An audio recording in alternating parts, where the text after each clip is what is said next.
Welcome to The Print, and today I have got with me two distinguished guests to discuss something which has really been catching a lot of eyeballs. And this is about Trump's recent statements on the Panama Canal, which he has suggested that he can take by force. Of course, there is a lot of theatrics behind Trump's statements. And if you remember, my previous column for the print was also on the same. I mean, I try to dissect, Trump's controversial statements. But today we are here to discuss the Panama Canal. And for that, I have two distinguished guests with me. I'm very happy to be joined by Ambassador Alberto Pinzon, who is joining us from Panama. He's been very kind to be up so early for this recording. So we welcome you here, Ambassador. And then I also have with me in the studio Mr. Darshan Singh Deol, whose grandfather, Bhag Singh ji, was one of the construction workers when the Panama Canal was being constructed. And he went to Panama via Shanghai. So he went along with the Chinese laborers and he landed in Panama around 1903 or 1904. And then he came back from there after about 40 or 45, 49 years. So, Mr. Deol is joining us from Sweden, where he's now settled. And just a couple of things about Mr. Deol is that he was working in the Indian Navy before he went to Sweden, and now he's settled in Sweden. But right now, after he's retired, he's on a mission to find out more about his grandfather's life and early years that he spent in that country. Constructing that canal, which is right now the hotbed of international tensions. So I'm very pleased to have you here as well, sir. Thank you so much for coming. Thank you very much, madam. Yeah. But let me ask my first question to Ambassador Pinzon. Ambassador, you have been posted in India in 2004 and until 2010. Now, if you can just start a little bit about how is India viewed in Panama, and then we, of course, will come back to the canal issue later. But this is just for understanding because there is very little understanding of Panama as a country, and of course, even lesser understanding of the canal and its geopolitics. But first, let's hear from you your experiences of being the ambassador to India. Yeah, first of all, thank you very much for the opportunity, Ms. Rao, to address to your audience, which I'm sure will be pleased and very satisfied with this program that you're conducting today. Well, let me tell you, Panama and India relation dates back to the late 1900s, like your studio guest has very well said. His grandparents worked in the Panama Canal construction, the railroad construction, I think, and the first attempts by the French company to build the canal. There is very little knowledge about Panama itself, apart from the Panama Canal. I think, especially in Asia. But it's becoming more and more known to everybody. I mean, unfortunately, we've had different been in the news for the wrong reasons in the last few years, with all these Panama papers and so on. Which, by the way, the cases have nothing to do with Panama itself. So we don't know exactly why or who chose the name of Panama Papers. That's right. So, but came to be known beyond our borders for the wrong reasons. But like I said, Panama and India have had a relation for more than 100 years, and there have been very cordial relations. More and more people from Asia and from India are traveling to the Western Hemisphere and Panama itself. So it's becoming more and more evident and more known to other people, with all, especially in this era where people travel a lot more than maybe 20, 30 years ago. So That's right. there's a lot of people movement between continents. Right. No, I'm glad you brought out that actually India and Panama relations go back all the way to 1900s, and that is where I'd like to now turn to Mr. Deol, who's right here.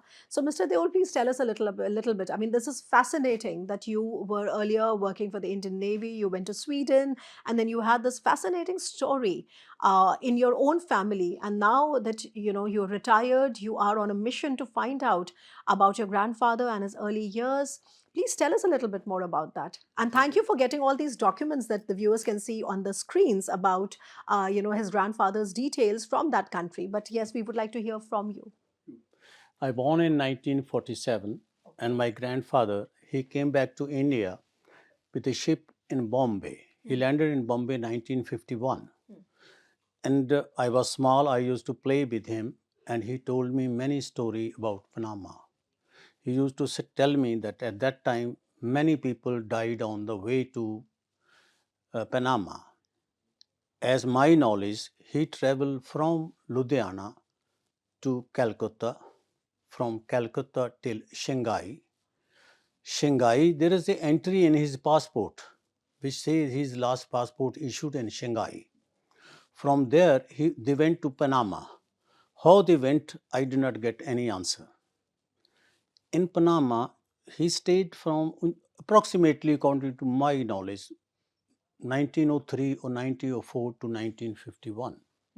He worked in the Panama Canal, and after that, he got the pension in 1951, which was given by the American government or Panama Canal Company. I have document on that. That was given $11 per month, starting from 51, and he died in 1968. 68, and payment was made to him. I remember in our Jagaron bank all his life. But he told me that during their journey to Panama, there was no food on board because there were no refrigerated. I do not know. He used to tell me we used to eat fish or something saved on ship. They used to eat that one. That I little bit I remember. I don't remember much on that. But still I wonder how they went, those poor peoples with so hard life. They sacrifice. According to a lady in Panama library, she told me, according to his knowledge, there were about 150,000 Indian they came from there. Indian or the Sikh, Muslim, Chinese, all those people, they came from Shanghai. Of that, 50,000 people lost their life during that journey. And they was not worried.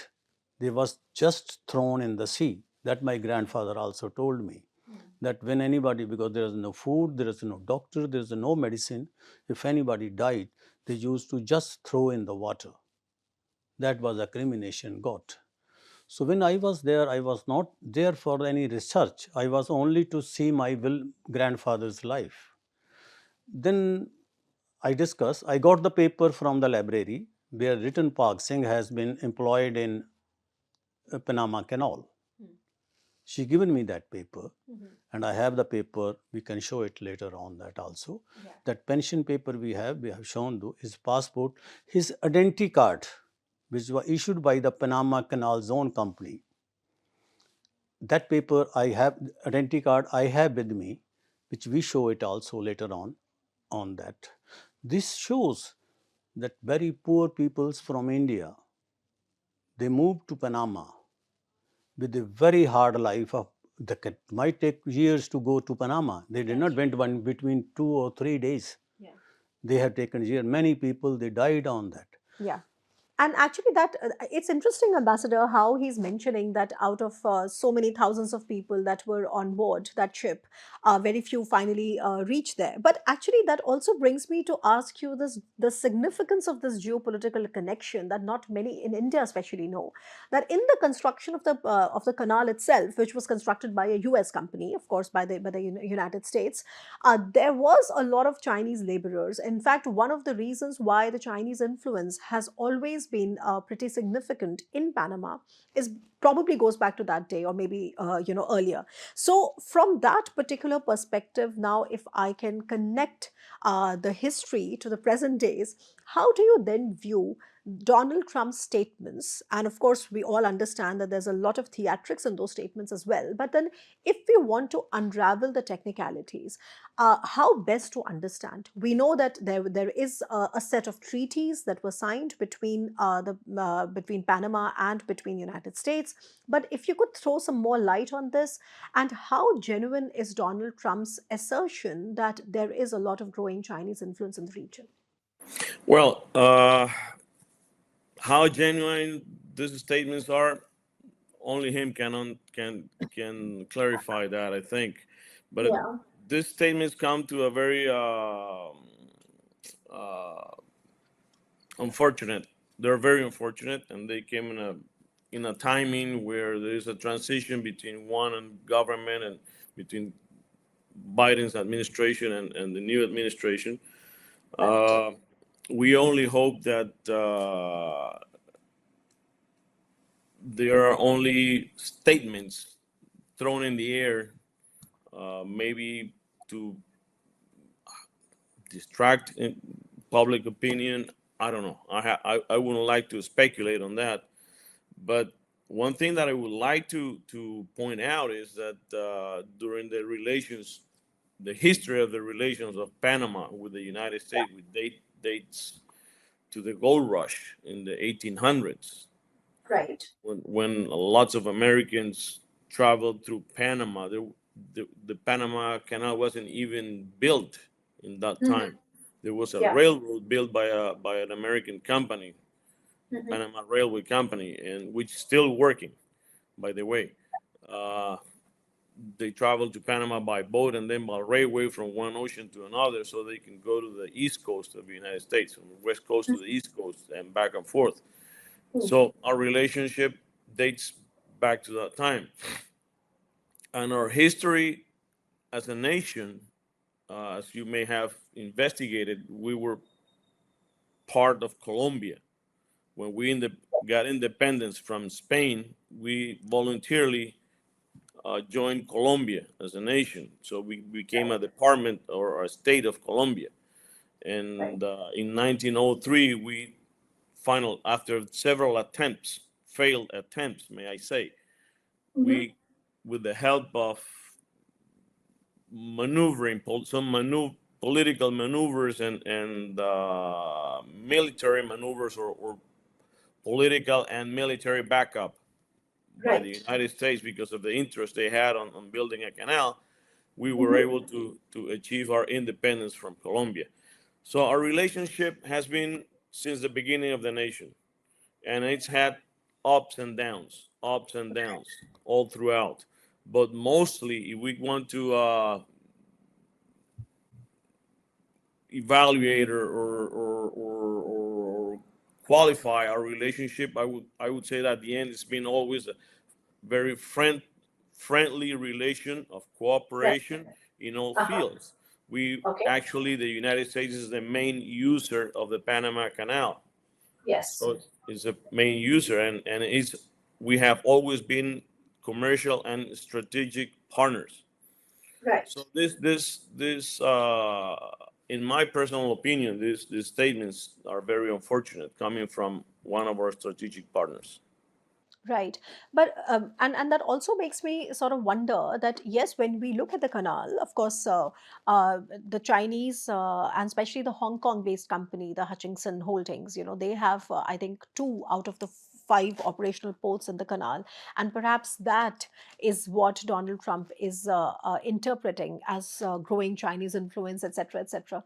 But also, tell the viewers a little bit, because it's complex. It's something which the Indian geopolitics doesn't really usually cover.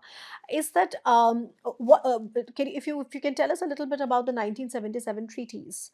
And there are two parts of those treaties. So, what really is the legality? In what condition can the Americans really intervene, if at all? Well, like you very well said, there's a set of treaties: the Yes. Panama Canal Treaty and the Neutrality Treaty. Right. The Panama Canal Treaty regards to the administration of the Panama Canal.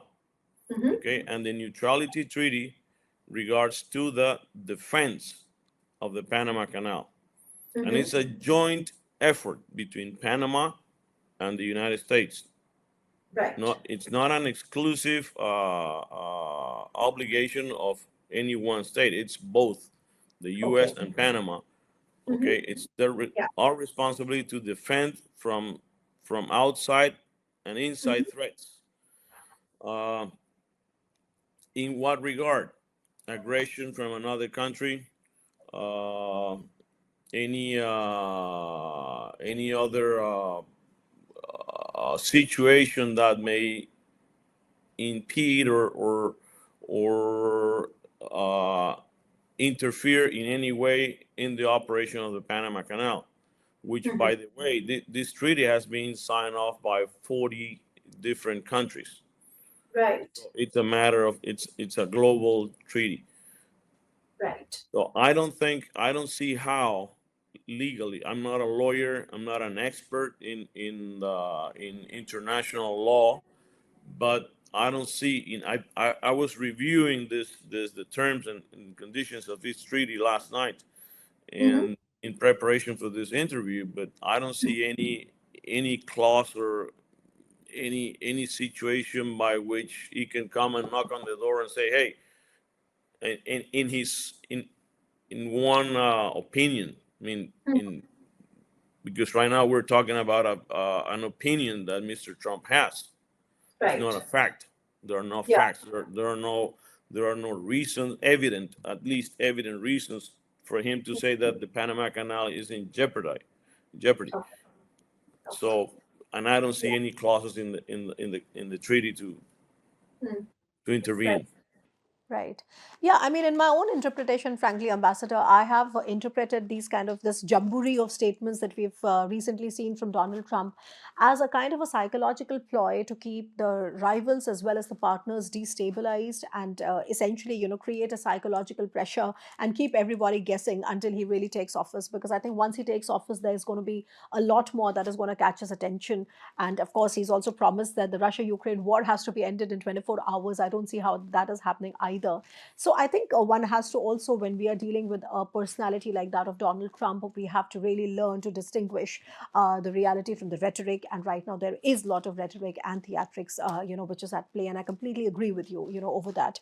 Now, if I can again, bring Mr. Singh back into the discussion. And by the way, I must thank India's current ambassador, Dr. Sumit Seth, who is the key facilitator of this discussion today because he is posted in Panama and he's in India lately. And I happened to discuss with him the situation, and he landed up connecting me to these two distinguished gentlemen. So please tell me a little bit about how has been the support that you have seen from the Panama side. I mean, when you've gone there, because you've spent about 10 or 15 days in Panama, you told me, right?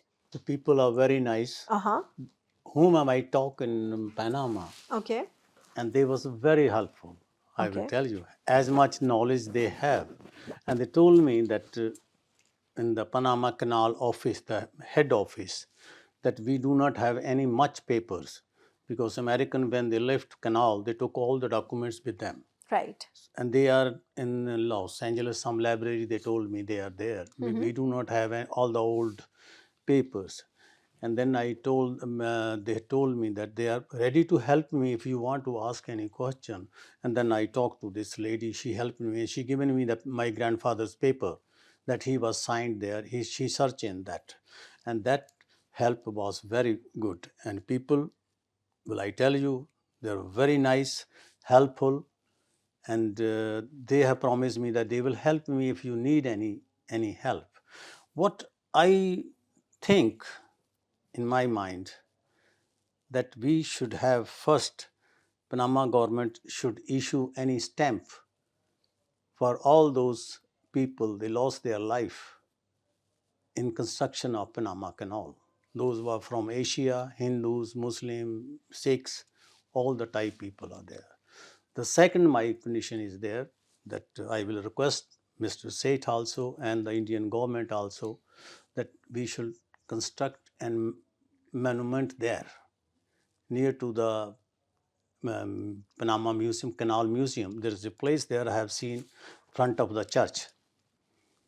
There should be a little monument for all those Indians who lost their life and they're thrown in the sea for them, Yes.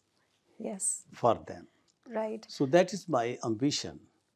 And I come to know that Indian Sikh community, they went also first time. I have a Panjagranthi written, gone from India to Los Angeles, that is stamped in Los Angeles Library. And from there, it came to Panama, and it was in the custody of my grandfather. So they used to read that book. They used to have the Sunday ceremony. It is my thinking. When he left Panama, he took with him and he brought to India. And it was lying with my mother. And when my mother died, as a ceremony, I took to Stockholm. It is in Stockholm. I took some photos and I went to Amritsar and I asked them. They told me that this is published somewhere in 1930. How that book went from here to Los Angeles, they do not know. They say this is the first book approximately which was published here. So Sikh was an dominant figure. There is one old lady I talk in Panama. She told me the Sikhs was so strong, they used to take two cement bags on the side and they used to climb up the. His grandfather told that there was no crane. Then they want to take these cements up on the hills. And these Indians, they were so strong that they used to take two bags and climb up on that. So Right. it shows that they have struggled very hard there. They are very hard. So we should think little about those old peoples. They have done so much for that Panama Canal. We appreciate that. Yeah, yeah. I mean, absolutely. These are. It's interesting that how vital maritime route that is in news for a very different set of reasons. A route on which US is, I think, about 40% of US trade today is dependent. And we totally know in today's geopolitics how critical are maritime routes. And we all know how the destabilization around Red Sea has created such a disturbance in maritime shipping and all of that. But then hidden in those layers is also a tremendous human story with a very important Indian angle to it. And then we also have people who have now made it a mission of their lives to find out more about Indians who went there via Shanghai, lost their lives, survived, under what conditions they worked for the construction of this particular maritime route that we are all speaking and discussing today, thanks to Donald Trump's theatrical statements. But on that note, it was wonderful, talking to both of you. I extend once again my, gracious thanks to you, Your Excellency, for joining us from Panama so early in the morning, and to you, Mr. Singh, for coming all the And way thank from you very much, Sweden sir. I and will being certainly here. meet you if I come to Panama, which I'm going to come next month. So Ms. I Rao has my contact number, so please feel free to do it. and I secondly thank Mr. Seth for all this help he has rendered to me, and I'm very thankful to you and all those people. So it was wonderful speaking to these two distinguished guests to unravel the Indian connection to Panama Canal, which is right now at the center of so much of geopolitical turmoil and drama. Stay tuned.